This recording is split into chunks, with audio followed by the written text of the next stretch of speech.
I think the biggest one is that concussions are forever.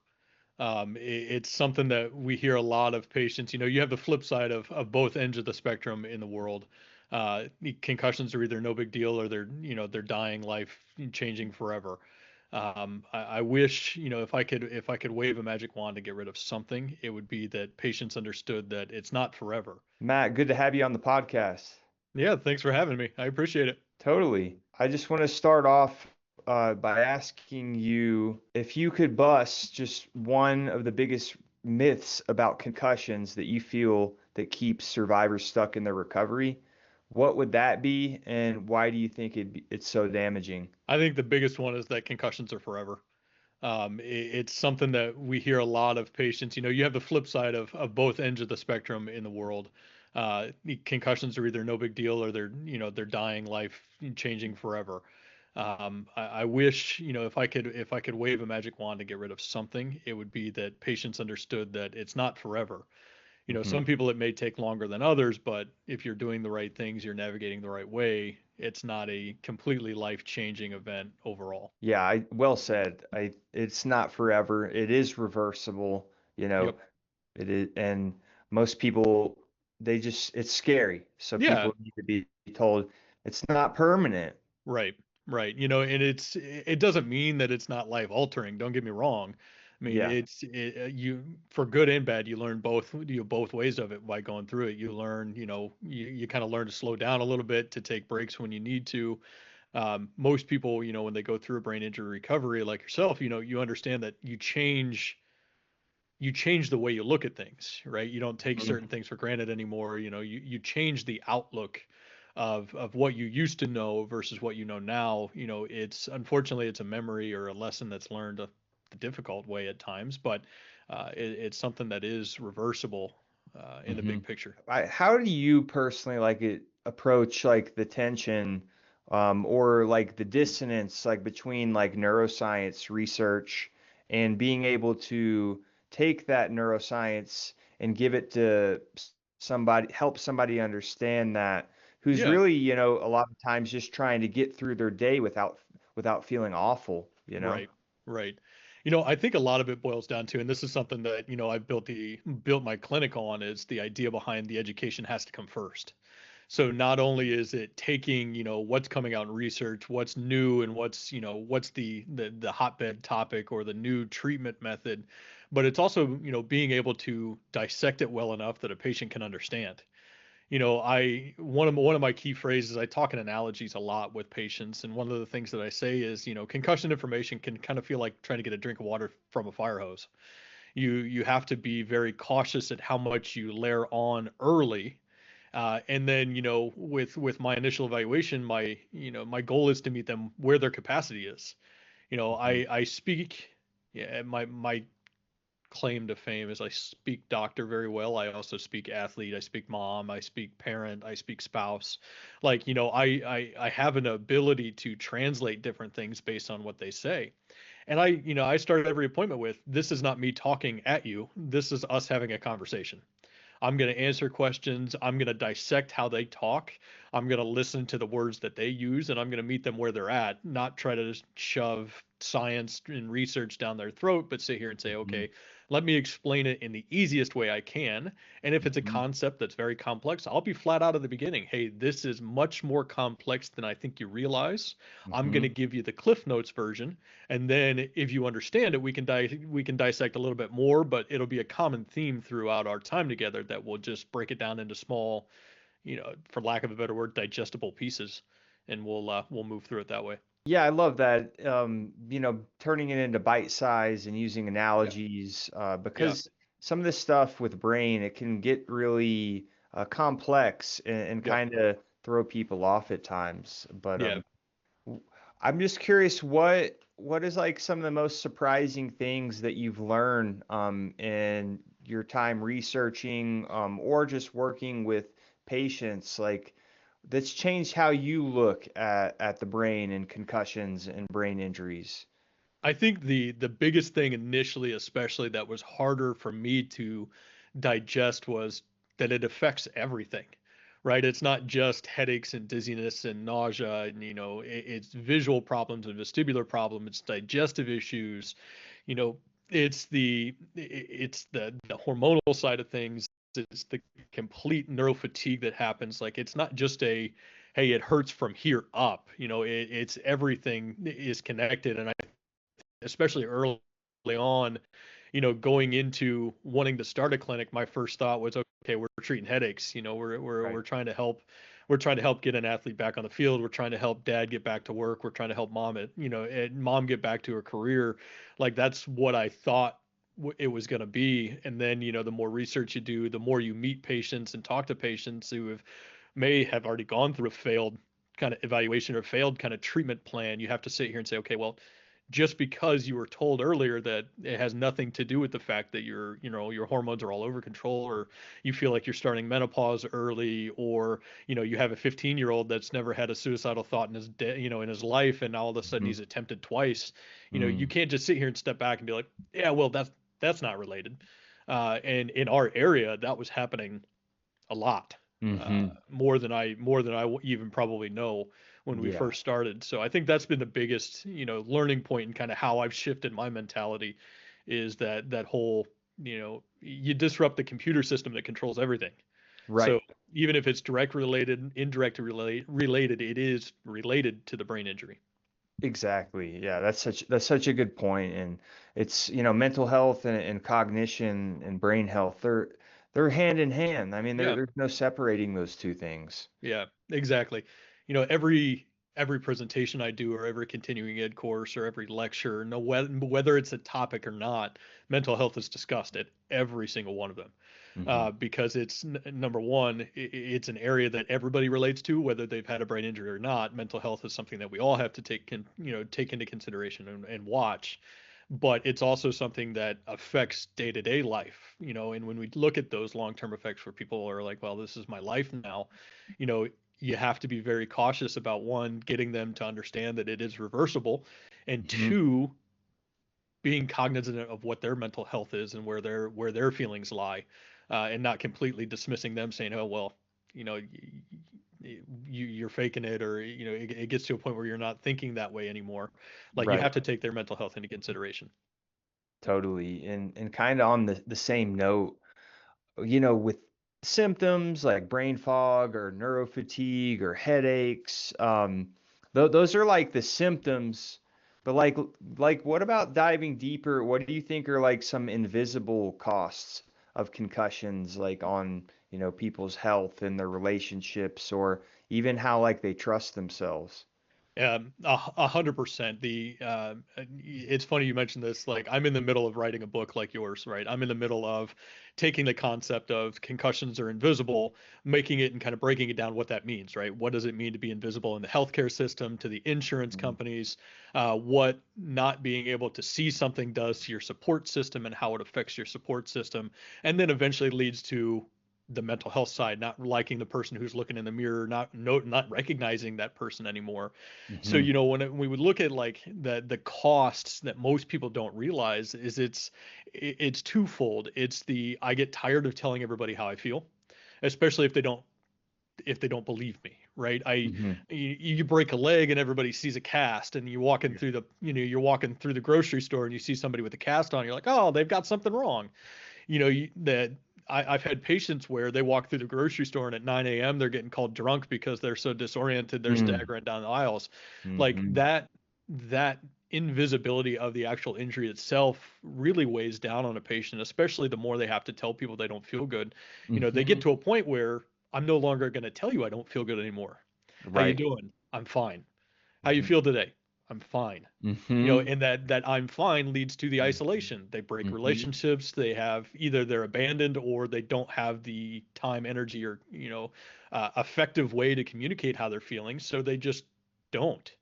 And I think a lot of times, when it comes to, especially like longer term, persisting post concussion symptom recovery, uh, we have to spend more time mending relationships, and giving the tools to effectively communicate with their support system. Yeah, that's isolate. It's isolating, and I guess moving forward with society, and AI and what's possible, it makes you wonder what it would do to the world if we were able, if more people had access to MRIs or more people Yeah. had access to actually what's going on. Because I think even starting there, it can give people some peace of mind. Yeah, I get a majority. So with me being a virtual option, I'm not usually the first step for patients. I'll be perfectly honest with you. I'm usually things have failed and now we need to figure out why. It's the Mhm. person who's staying up until, the wee hours of the morning Googling, why do I still have headaches 6 months later? Why do I still have headaches? Mhm. I'm usually that individual that when I come in, they're like, well, why didn't I get this education initially? So I have to go through and essentially restore faith in the healthcare system. It's like, hey, Yes. the emergency room, you're alive, get out. That's what their Mhm. job is. And Right. then my running joke with family medicine is they have to know everything about everything. I don't get why anybody would want to go into family medicine because they have to know everything. And if they Yeah. don't, it's now their fault that something wasn't covered, right? Right. Even though they're sitting here going, well, my education on concussions came from 10 years ago and this is what we did, and now that we didn't do that, I referred you to somebody else, and then somebody else went, well, it's no big deal because it either one doesn't register on their radar, they're outdated in what they're saying, or they don't know what to do either. So now they're sitting here going, I'm 2 grand out of pocket into these specialists who told me there's nothing wrong.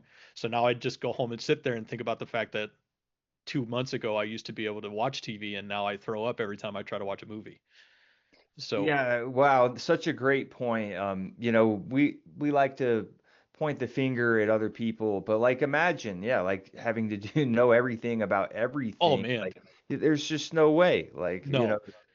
And so with my kind of setup, when I talk about it, every you've seen this, especially on the rehab side, every company has a concussion guy, right? They lack of male female doesn't matter. Everybody has a concussion person, right? yes. They've got that. Oh, this is our concussion specialist. They treat concussions.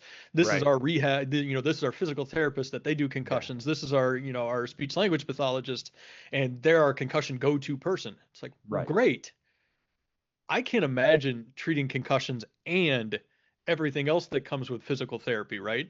You don't Hmm. want me to go through and do anything with the rehab world and trying to rehab a knee replacement. Right. I want nothing to do with No. cardiology rehab. I want Mhm. nothing to do with any of that. I couldn't imagine sitting here saying, well, yeah, I'm the concussion guy. And then after we leave, I'm going to go work with cerebral palsy. I'm going to go work with a stroke. There may be some overlaps, but that's not anywhere Mhm. close to the same. So Yeah. it's tough in the world of medicine that, I have to sit down and explain it to insurance companies like, hey, your concussion guy that you want to send everybody to sees 30 concussions a year, man, that's great. I see 30 a month. Like that's just the difference between where you're going and where we're at. So um, Hmm. it's tough in the world of medicine to find specialization on somebody who truly understands.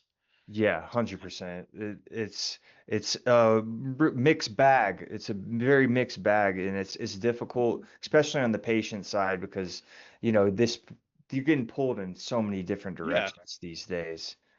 And a lot of it has to do with who do I trust, right? Mhm. Yeah. Um, I fight a lot. My go-to is like the whole healthcare system is not in the United States. It's broken. I mean, it's driven by insurance companies. It's driven by metrics, and people are, if they're allowed to practice medicine the way they want to, they're treating numbers on a spreadsheet. I sit here and look at every one of my patients when they walk in, on research, you are patient number 11614, you're number 14309, but I want you to be John when we're done. I don't want you to feel like a number, right? So when I built the clinic the way that I did, my go-to differentiators are expertise and access. Hmm. If you've got something that pops up, I want you to call me, right? It's a Hmm. whole lot easier to say, hey, I'm having a vertigo spell after doing X, Y, and Z. Okay, do these exercises. It's 8:30 in the afternoon or 8:30 in the evening. Text me, do these 3 exercises. It's easier than a week down the road saying, man, I've been miserable for 6 days. What Hmm. happened? It's like, I don't know. What did you do 6 days ago? So it's easier to communicate that in real time. And you can't do that with the way a lot of the big corporations are structured or the way the major hospital systems do it.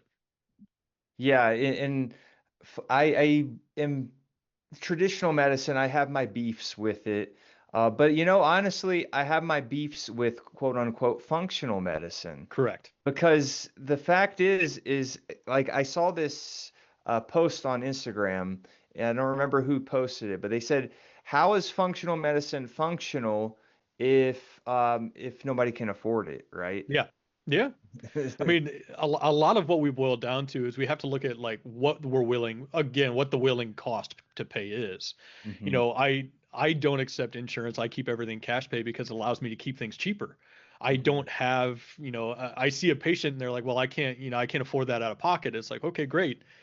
The same services that I'm offering, you're going to pay 695 out of pocket, before your insurance company. Hopefully that insurance will be able to take over that and you'll only pay a fraction of that, but that same person doesn't bat an eye when they're getting $8 coffee every day, Hmm. or that I just went and got my hair done for 180 bucks.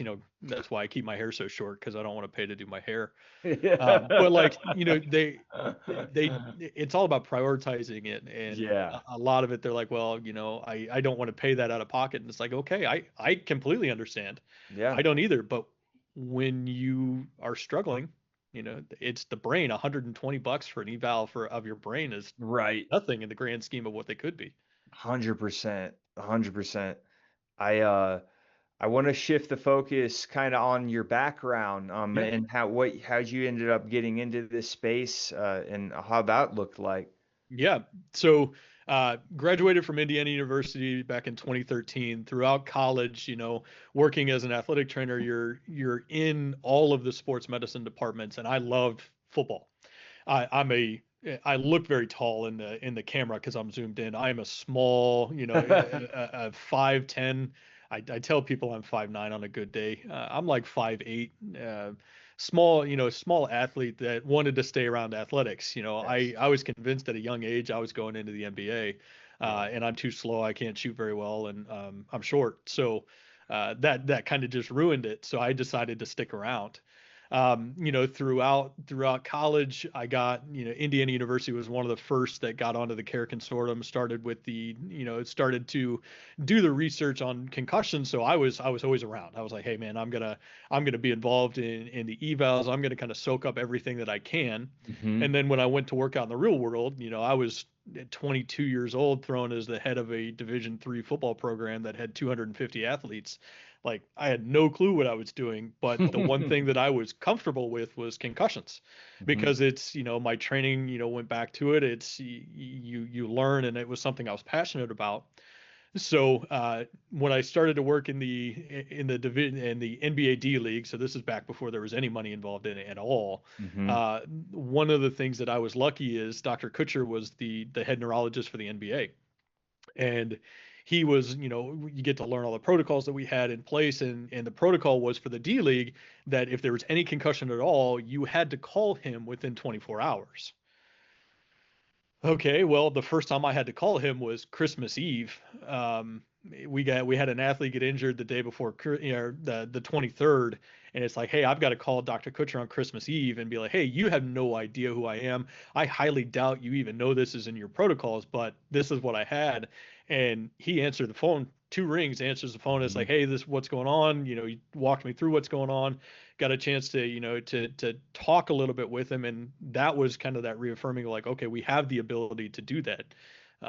So as I navigated through the professional basketball world into the high school setting, to be perfectly honest with you, came out of the professional basketball world into a large high school and went, I'm bored. You don't have the same level. I went from having the same 18 guys for 3.5 years Yeah. to now I've got, we had 900 student athletes at this school. So if you saw a kid two or three times, it was like, it was wildly outside of normal. Yeah. So I started to look at, all right, I've got the passion for the head injuries. We were getting notes from the emergency room that says it's not a concussion, it's just a head injury, can play after 24 hours. And the kid couldn't stand closer than shoulders width apart with his feet for 6 months. It's like that's not good. And then on the flip side of it, we would get notes from pediatricians that, hey, our protocols say they're out for 6 weeks no matter what. And it's like, well, it took us 4 weeks to get into your office, and the kid's been asymptomatic forever. So now you took an athlete that's been out of the season for 10 weeks saying, hey, you did everything you were supposed to do, uh, and you lost your entire season. So now he's in the future not going to say anything. So, so that's kind of what led me into the how do I revolutionize concussion care in my area. Mm-hmm. We're 3.5, almost 4 hours south of Dr. Kutcher's clinic. We're 3 hours southwest of Chicago. We're 2 hours north of Indianapolis. We're 3 hours northwest of Cincinnati. So like there's nothing in our area Right. where they can come to get true care at that level that I knew was possible. Right. Yeah. How do you balance with athletes the idea of a concussion, and this is what we're focusing on, versus like the performance side of things? Because most of them that I've worked with, want to just say, screw that. Let's Yeah. just get me on the performance side, right? Yeah. So from the easy standpoint, working with younger athletes, you go to mom and dad. It's like, hey, look, like this is, if we take care of it the way we're supposed to, you should get better relatively quickly. Nothing, I say relatively quickly to every athlete because relatively quickly is 2 days ago for an athlete. Mm-hmm. So we talk about the idea behind if you take care of it now, we have to understand and educate athletes. I have a lot of athletes that have never gotten any concussion education at all. Their first time learning about what a concussion is comes from generally the NFL. It's like, Mm-hmm. hey, Tua Tagovailoa got hurt on Sunday. He played next Thursday, and look what happened to him.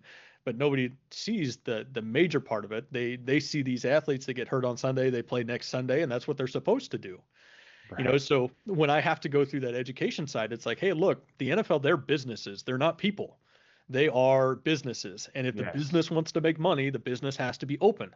Mm-hmm. And that aspect of things they understand a little bit more. But when you start looking at, hey, look, we want to treat the injury so you don't have any long-term effects, I will always kind of steer the conversation into number one, we take care of it now, or we shut your entire season down when you get hurt again next week.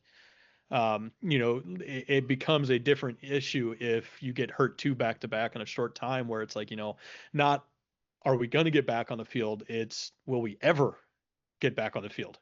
Mm-hmm. So you do that aspect of things. If they still don't understand, you start looking at performance. You start looking at, okay, what happens? Okay, so we have delayed reaction time. We have difficulty comprehending multiple systems, multiple Mm-hmm. pieces of information. So now all of a sudden you're a borderline scholarship athlete who has 3 bad games in a row because they can't think straight. Now you lost your entire future because Mm-hmm. you had X, Y, and Z scouted the game and you threw 6 interceptions because you were seeing two different people. Like that's not the way you want to do it either. So, Right. I think when it comes to athletes, it has to be a fine balance between, you don't want to go through the scare tactics, but it has to become a Right. fine balance of like, you have to understand that you can get new knees and elbows and ankles and fingers. You can get new heart and lungs in the big picture, but you can't get a new brain. It's something that you can't get a Mm-hmm. second one of. You have to take care of it now.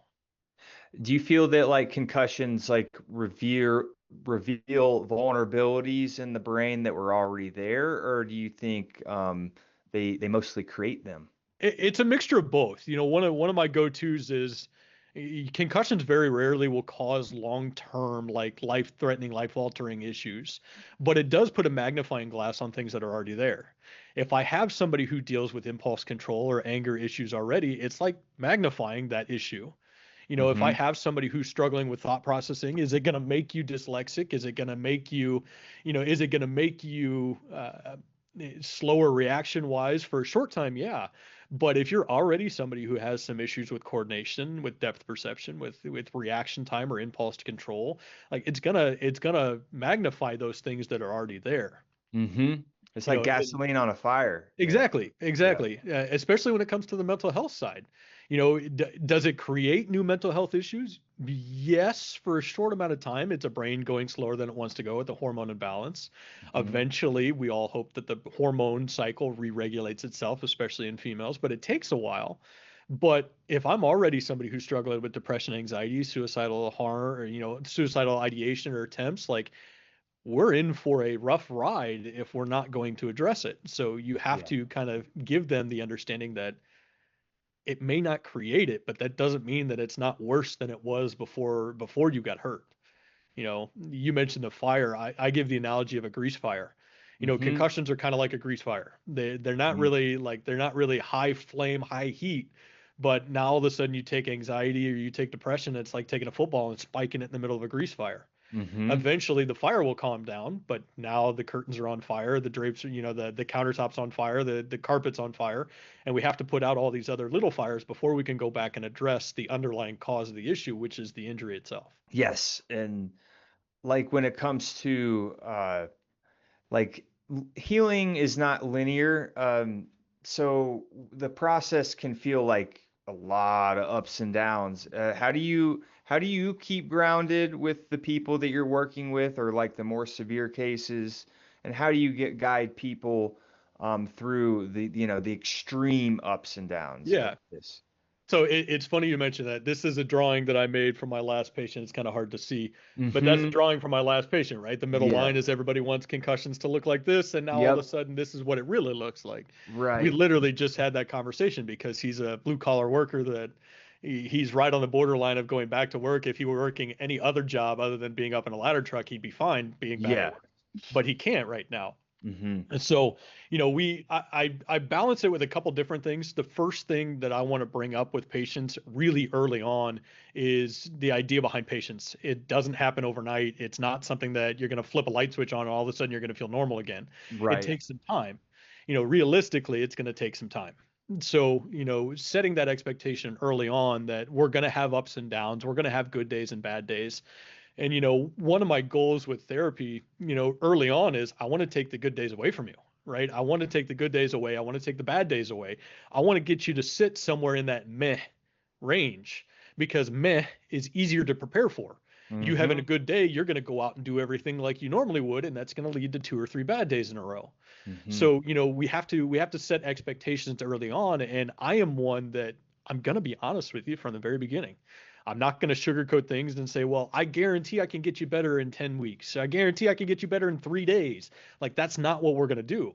The Mm-mm. brain's going to heal, right? But Mm. we're going to make sure that it goes the right way and that it heals correctly so we don't have long term issues. The second thing that I do is I will periodically throw objective testing, and every appointment that I have, they fill out the post-concussion symptoms checklist every single appointment, right? Whether I'm seeing you twice a week, 3 times a week, once every other week, you're filling it out for me every time. Mm-hmm. Because then I will go back and say, okay, from the first time we worked together, this is what your symptom score was. I look at comparing certain scores in that symptom score because to me, those are the ones that I've found that as long as these are coming down, what we're targeting is fixing the issue. We may have some fluctuation in other things, but these 3 main symptoms coming down, we know that we're targeting the right thing. So I will put together my subjective questionnaires, my objective testing, and if I have somebody who's struggling, it's like, okay, look, this is what you tell me on day one. This is what you tell me 2 weeks ago. This is what you tell me here. Nothing to do with anything that I see. This is what you're saying. Mm-hmm. And I'll be honest with you. I have other patients that I've worked with over the years that, hey, that really helped me. You can use my graphic for somebody else. So I will take names off and be like, hey, this is what this person looked like. Give a little bit of background on their story, and we see the different peaks and valleys, and we attribute them to what they were. You know, Mm-hmm. this is somebody who was physically attacked. This person got out of jail. Now they came back to jail. This person showed up at work, and now you see where the fluctuations come into play. Right.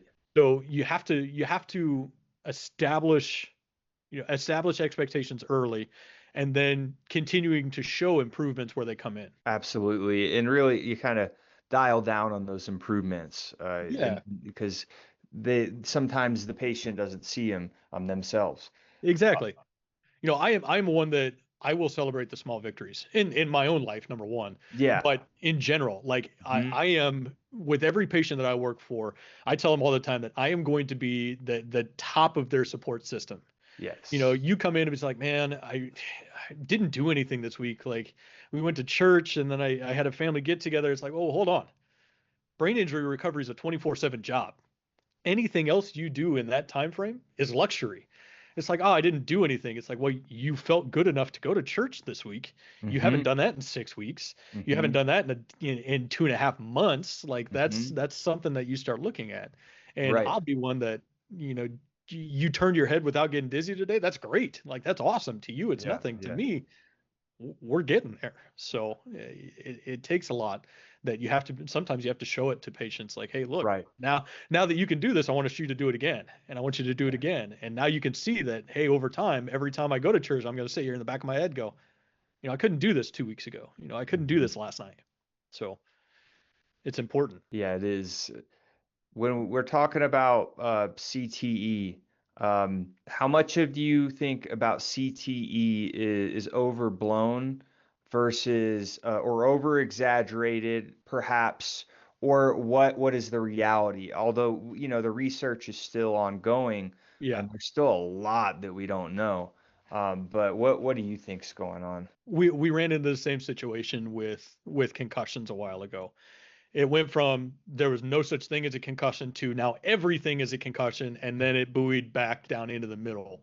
Yeah. So when you have something that's so high profile, like CTE was there during the NFL lawsuits and kind of early, they attributed, and unfairly in my opinion, you got concussions and CTE that were married together.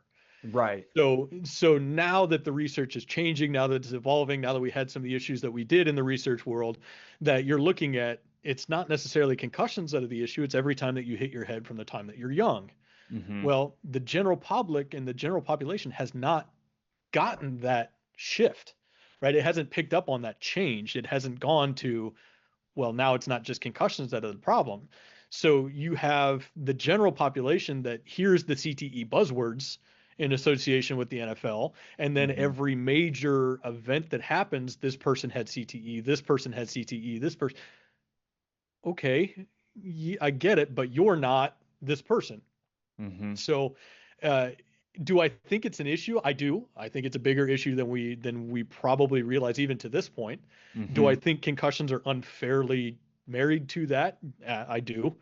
Are they an issue? Yeah, we don't want to collect concussions like baseball cards, but at the same time, we don't know a lot about it.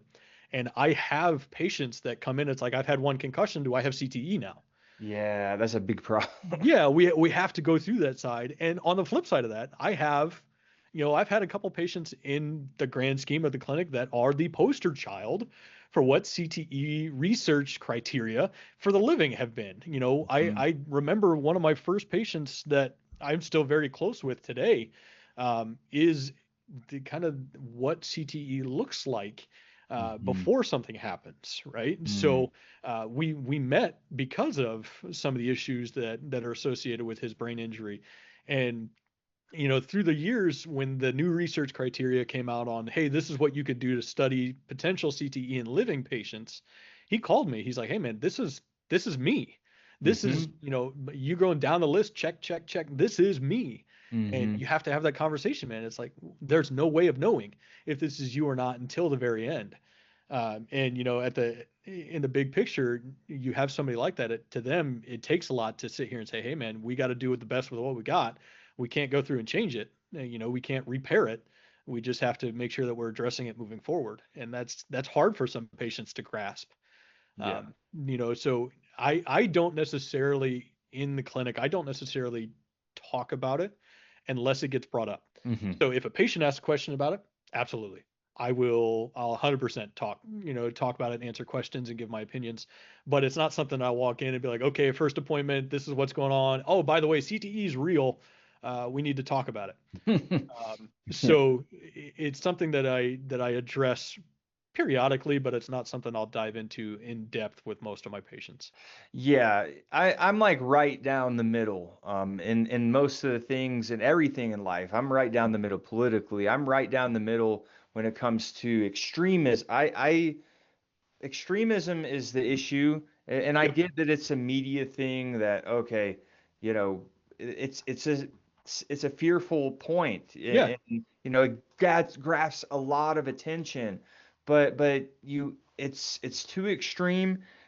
Simultaneously, I'm not gonna say like if you hit your head, go hit your head again. Like, no worries, just keep going, get back in the Right. game. Right. Like, if I was just to talk to, Tua, for Yeah. example, I'd say, dude, what the What are heck? we doing? Like, you need to Yeah. chill out. Like, you Yeah. you can't keep doing that. That's How gonna much money is enough money? exactly. That's what it boils down to. Exactly. I get the passion for the game. I understand the game, but you get to a point where it's like, how much money is too much money? It's Um, not. I mean, if you lose your brain, you don't have anything at that point. right. You know Right. what I mean? And Yeah. so, And I agree with being kind of in the like in the middle of things. Do I think certain do I absolutely, as a football fan, do I love the changes in rules? I do. I think the rules are great. I also understand why most of them are put in place. I get why the kickoff rule has changed. I get mhm. why targeting is a thing. You won't believe how many people in life don't get the targeting rule as not something that's trying to make the game softer. Right. It is what it is, and it's there to protect players, and it's still the most frustrating thing in the world to see a commercial that I saw last night with the NFL talking with the helmet manufacturers that they've got the lowest rate of concussions in their game because the helmet manufacturers are changing. That's so frustrating to me, Yes. because it doesn't matter how much you pad the egg. You shake the egg, the yolk's going to break. So it really doesn't matter what you're padding it. We Yeah. learned that in high school physics class, that it's hard to keep the egg from breaking in your pads. Right. So it's tough because the general public, CTE is a buzzword. Concussions are a buzzword in the media. Hmm. In my opinion, we have a better opportunity in media to educate people than we are. If you think about every show that you've ever watched or every movie that you ever watched, concussions are a negative thing, right? Varsity Blues, you got Bubba who gets hurt all the time. Right. You've got concussions are negatives, or on your medical dramas where you have a chance to educate people, it's like, well, don't worry, they escaped major injury. It's just a concussion. They'll be better in a couple days. It's Hmm. like you had an opportunity there. Video games is like concussion questionable for the rest of the game. It's like, no, that's a very easy change that you could make, but we don't because concussions are a buzzword that nobody truly understands. Yeah, yeah, it's true. And uh, it drives me nuts too. I think you and I were talking about the Q collar, and people who are not educated just don't get like that. You have to look at it from a point of physics after a Right, while because right, our bodies. I'm no physics expert, but if I know this about the brain and what's going on there, it's just like they bring out research that is complete BS just to advocate for themselves. right. And a lot of it boils down with all of these products. They're trying, right? They're Hmm. optically they're trying, and that's where I have those honest conversations with patients. It's like, just had a recent football player that went back and he asked my opinion on the Guardian cap, and I told him, I was like, hey man, if you're trying to do every single thing to reduce injury risk, why not? Hmm. Is it doing what they claim? Probably not. You look at independent research and definitely not. But are you trying optically to do everything you can to reduce the injury risk? Hmm. Yes, you're trying. That's a good thing. And Yeah. again, not to attack football in general, but I can tell you a bunch of other things that I would spend my money on versus a high quality, you know, $1,000 football helmet for my middle school kid. I would spend more time in a customized strength and conditioning program to work on functional neck strength. Mm. I'd spend my money on teaching proper technique before I'd waste a bunch of money on a specialized helmet or a Q collar. But that's me personally because I understand what's happening, not marketing. Yeah, I'm like, what are they gonna create next? Like, what's Yeah. up? Yeah, and I'll be interested. I am the first person to admit that when I started the business, I never want to meet anybody. I never do. Like I would much rather not have to deal with this. I'm good at concussions. I'm passionate about brain injuries. I like helping people, but my last appointment, my whole goal is I never want to see you again. Yeah, It's a yeah, terrible business model for making money, first of all. yeah. But if we find a device that completely stops concussions or a supplement or a medication that, hey, you take it and you're better in 48 hours. Like, I am all for that. Let's Hmm. do that. Let's protect brain health. Let's make it so I never have to worry about my grandchildren or my kids, getting hurt Yeah. and dealing with what we had to deal with. Hmm. Yeah, that's true. I mean, I feel the same way that, like, put me out of business if you can. Like, Yeah, at the end of the day, like, brain injuries are serious, and I wouldn't want to see my worst enemy go through right. through that. Exactly. They're Exactly. freaking brutal. They're So, terrible. you know, last couple of questions. It's like, if we're looking back 20 years from now, what even in like 2025 do you feel like is going to be considered barbaric in the way that we treat concussions and brain injuries? I think you're already starting to see the shift of it, but I think, looking at how we treat concussions now, what I feel will be barbaric is the quick jump to medications for a lot of people, right? Hmm. Whether it's Tylenol, ibuprofen, whether it's, anti-nausea like a Zofran or aldosterone, looking at migraine medication. I think that, you're already starting to see the shift in, hey, we shouldn't be medicating people anyway for these issues. We should treat the underlying cause. But I think, again, in 20 years, it's going to almost look at, we're on the verge of medical malpractice if you do have somebody who gets prescribed medication for a concussion. It's, I do think that you're already starting to see that shift with medication, with advanced imaging. Like, you're already starting to see what it changes like. Hmm. And then on the flip side of that, I do think that returning before that 30-day mark is going to be considered barbaric. Hmm. In that 20 years, it's, we have that threshold where neurometabolic cascade changes are taking a minimum of 30 days in a lot of research Hmm. that, I can't believe we let somebody go back in 2 weeks. I can't believe we let somebody go back, 7 days after the injury. Like, I think that's going to be barbaric before the medication side becomes barbaric. Awesome. Now, when we talk about some of the recovery stories that you, of course, have seen over the years of working with brain injuries and concussions, what are like some stories that you can tell us that come to your mind, like of just kind of miraculous turnarounds? I think the first one is the one that I mentioned a little bit earlier, with the patient of mine who he found our clinic because he called the Boston Brain Clinic and was trying to figure out how he could donate his brain because he was going to try to end it. Mm, He wanted to know where he could go to donate his brain, what he could do, and they basically told him to find a concussion clinic in his area to meet. So he called me. He was one of my first major patients, like that I worked with for a long time. So yeah. to me, that one's special because he's my first adult head injury that we treated, over the course of about a year, the first time around.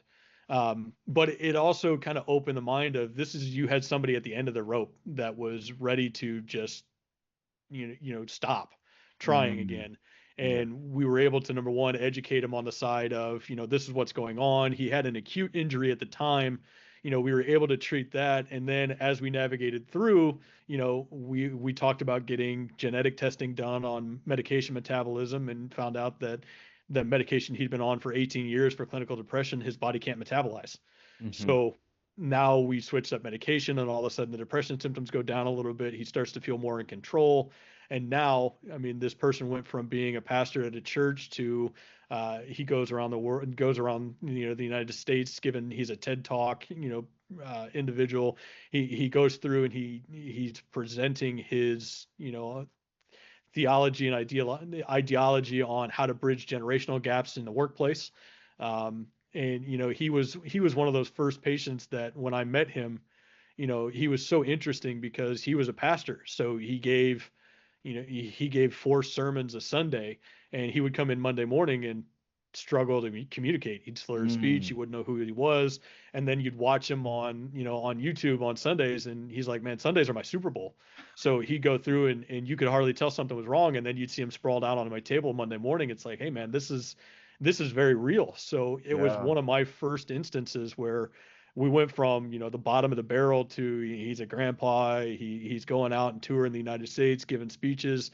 He started his own business. Like, now all of a sudden he went from being a patient to, I will proudly say he's a friend of mine, and one that, not only do I look up to from a business perspective, he's somebody I look up to personally because he was at the end of his rope and fought. and continue to fight. And it's somebody I admire.